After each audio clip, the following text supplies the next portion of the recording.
She is a master of words, and when she speaks, it is like a symphony of love. Her presence is like a warm embrace, and her laughter is like the sweetest of music. Her hair is a blazing sunset, a wild tangle of fiery red. Her name is Sugar. Even the toughest of hearts can't resist her, for her charm is like a spell. Love doesn't just come from the heart, it can come from our minds and our souls. Let me love you tonight, Sugar. Love is everywhere. So let us all enjoy the beauty of love and embrace it in our lives. Love is everywhere, and it is within us all. It can give us hope in times of despair. It can bring us joy when we are feeling down. Love is a bridge, connecting us with one another. Love is what allows us to reach out and touch the heavens, even if only for a moment. Love is a beautiful thing, and it is something that will never die. It is something that will always be here, and will always be a part of us. Love is forever ours, Sugar. February had always been the month of love. I stepped through, and I knew I was on the right path. I was crossing the line to my destiny, the one I had been searching for so long. I could feel the warmth of love in the air, and I knew that February was a month like no other. We must never forget the power of love. I'm writing this poem after the camp presentation. The snow blanketed the ground in the parking lot of Sugar Salem High. Jerome at 8 in the morning, among the thick autumn fog. The silence was broken by the mooing of the cows, smell of fresh milk in the air, morning dressed in mystery. Between the sweat of the lakes, home of green toads and loons, embedded in a chess table. This is Idaho.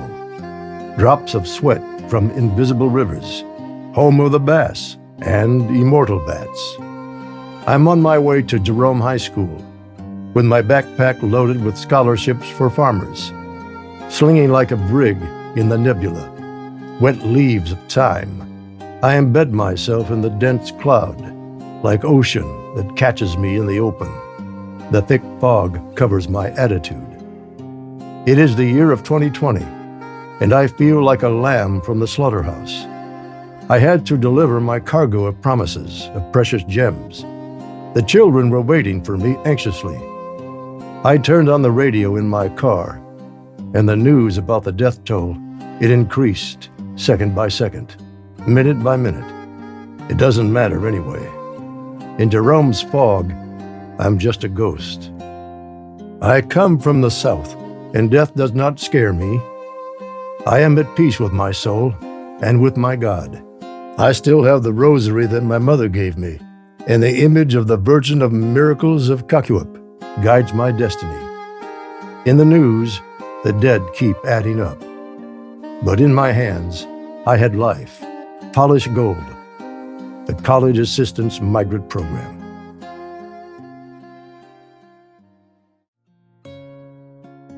Aberdeen High School in Idaho, a place of dreams and hopes come true, a center of knowledge, learning, and fun, where students can work and be done, a place of challenge and growth, where teachers give endless support, where students learn to strive and excel, and find the courage to do well, a place of creativity and expression, where knowledge and ideas come alive, where the future is bright and dreams take flight, a place of friendship, of love, and of light. Aberdeen High School in Idaho, a shining star in the night sky, a place of learning, of growth, and of fun, a place that will always be number one. In my mind, the Second Amendment was sealed. I would no longer listen to their thoughts and prayers. This happened while in class with several prospects. The reason I was there was to talk about the College Assistant Migrant Program. I still remember some of their names: Ventura, Lisbeth, Donato, Alvaro, Julio, Veronica. I had just arrived from Minidoka County. Throughout Homedale High School, the alarm went off. There was screaming and despair. Some ran, others cried, laughed. I was very puzzled. The alarm sounded like a death scream. The corridors were empty. We locked ourselves in the classroom, and the students told me to keep quiet. The fluorescent death light reflected on the freshly waxed floor. I'm waiting for the ambulance and police sirens to blow in the wind, the deafening speakers from the SWAT team. I felt that the air already smelled of blood. Students were still under the desks. The shooting would start in a few minutes, I told myself. Stealthy, I could text to our program director in the office. I swallowed the fear that had accumulated in my saliva for quite some time. The NRA's suckling beast still breastfeeds on our children's blood. 2 police officers with a dog yelled, "False alarm!" Woof, woof. Camp. An ode to farmers who labor in the sun to bring forth life for everyone. Their hard work and dedication can never be undone, for they are the bringers of life beneath the sun. From the planting of the seeds to the gathering of the crop, they work to make sure that no one ever stops. From the care of the animals to the gathering of the hay, they are the ones who keep us all fed each day. From the sowing of the fields to the harvest of the grain, they work so hard to keep us all fed in the rain. From the pruning of the orchard to the picking of the fruit, they are the ones who make sure we all stay astute. From the tending of the vines to the pressing of the juice, they are the ones who make sure that we never lose. From the tending of the cows to the milking of the herd, they are the ones who keep us all nourished and assured. From the tending of the sheep to the shearing of the wool, they are the ones who make sure we never feel full. From the hard labor of the farmers to the care of the land, they are the ones who keep our lives in grand. An ode to farmers who labor neath the sun. Their hard work and dedication can never be undone, for they are the bringers of life beneath the sun. Their labor and love for mankind can never be undone. The bricks and mortar of Minico High School, where memories are formed and friendships forged, where minds are challenged and wills are tested. It stands tall as an edifice to our past. Its halls are filled with the laughter of students, the sound of cheers on Parents' Night, the rustle of paper and the tapping of keyboards, the low murmur of conversation after class. It is a place of inspiration, where knowledge is sought and imparted, where young people strive to reach their goals and dream of a future that is bright and fulfilling. It is a place of refuge, where we can take solace from the outside world, where we can shelter from the storm and find strength in the support of our peers. It is a place of pride, where we come together to celebrate our successes, where we can take pride in the legacy we leave behind as our alumni become the leaders of tomorrow. It is a place of nostalgia, where we look back at our shared past, where we recall the experiences that shaped us and the moments that will stay with us forever. Minico High School, an ode to the journey we have taken, the life lessons learned, the friendships made, and the memories that will last a lifetime.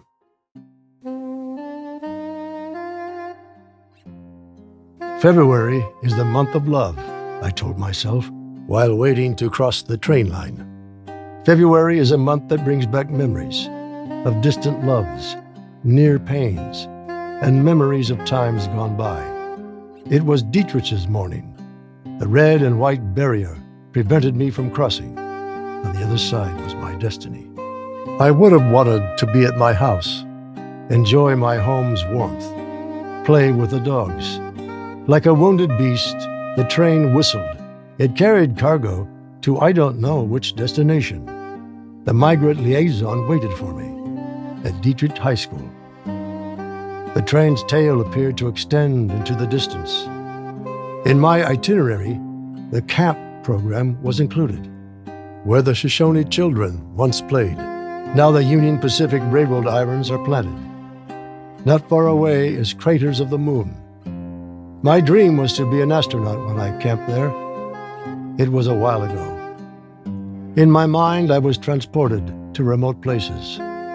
In Idaho, where history is written in black and white. White snow, black lava rock is the story. In that land of adventure, the Native Americans continue to dream the same dream as Chief Pocatello. His Department of Homeland Security was based on defending the land, food, water. After they starved his people, the white man erected a statue of him. February is the month of love. It's a fast train.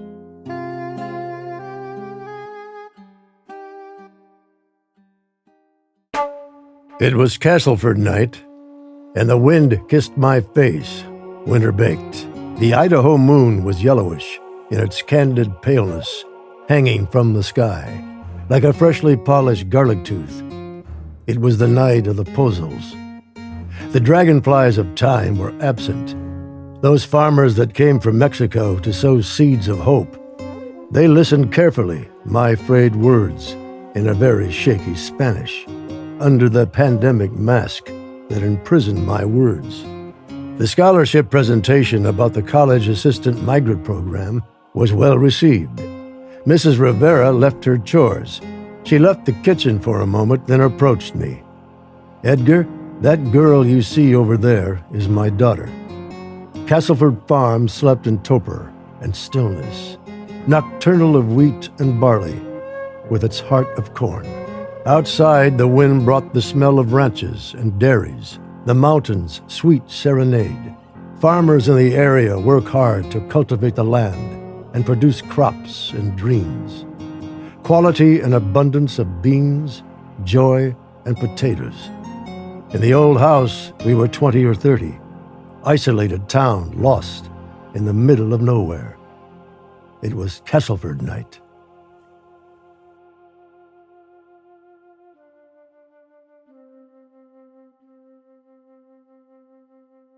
From Murtaugh, I went east, driving on US 30.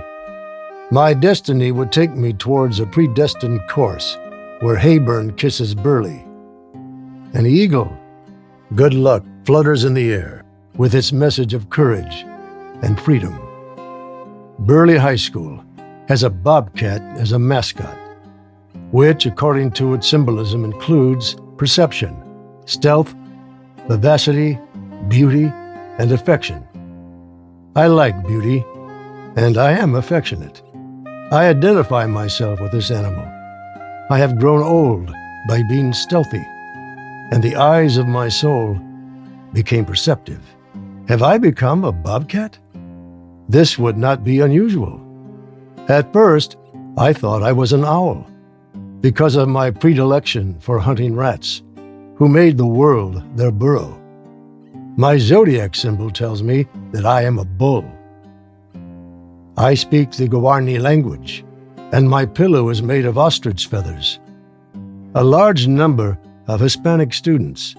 They were waiting for me at that school in Burley. And of course, I started speaking in Spanish. The United States has no official language. I talked about the College Assistant Migrant Program and its benefits. That day, we have all learned to be bobcat. Maria Jimenez came from Burley. I made it to Murtaugh High School, that gray morning, drenched in anxiety. My pupils were slashed by the cold but kind drizzle. Tears were heaven's drops. The dark sky mourned. Angels wept softly, and God cried through my eyes. I remember very well the date, the day, the hour. In the year 2020, it was the 11th of February, Tuesday, 10:30 a.m., punctually, in Murtaugh, performing my southern duty. Hunger, death, plague, and wild beasts. They were visible on the cloudy horizon, monsters threatening to destroy the earth. It was the pandemic year, and a rare horseman joined the apocalyptic herd. As coronavirus, he was baptized between mass and uncertainty. I developed my presentation about the College Assistant Migrant Program, a little early to anticipate anything, a pity too late to prevent the inevitable. The school doors closed behind me. Walking toward my car, something incredible happened. A cardinal landed in front of my eyes in the car, elegant, towering, white chest, red crest, with orange seed-colored legs. Spring? The drizzle abated and decreased until it died. Rainbows were born between the ridged teeth. Multicolored hope was planted in my heart by the sun.